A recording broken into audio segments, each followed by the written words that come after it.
ikkita plan bor. Bittasi ko'pa hech qayerga chiqmasdan o'tirish. Yo'q, brat, men qo'rqaman. Men ancha qimmat narsalarim bor. Bular mosham turibdi ko'chada. Mosham nimada tezda qochib ketaman. Ikkinchisi, uchalamiz bittada boramiz-da, yiqitib qo'lini qayirib ko'chaga olib chiqib tashlaymiz. Mana shunaqa qilamiz. Mana shunaqangi tortlar bilan bejigan uchun govmi? Sen urasanmi? Da, men uraman. Iya. Boya. Sen bilaman. Lekin do'st deganidan, как будто bu o'zi qiynalyapti, deb o'zi xohlamasdan bo'shib qotgandek ko'ryapman. Kimdir bunga bo'shib yurgandek. Bu просто ko'zini oling, ko'zini olgan.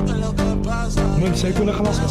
Ya, menimcha bu rostdan bizlar bilan do'st bo'lmoqchi. Просто biza qo'rqib qochib Bu yovuzlar yaxshilik ko'rmagan insonlar degan gap bor. Balkim yaxshilik ko'rarmiz. kirgizlik. Sen bilan o'rtoq bo'lmoqchidir balki. Ammo ochchi. Qochib, uzoq tur. Baqirma, men iltimos qo'rqaman. Bu meni вообще qo'rqitdi. Kimsan sen, ey? Kimsan?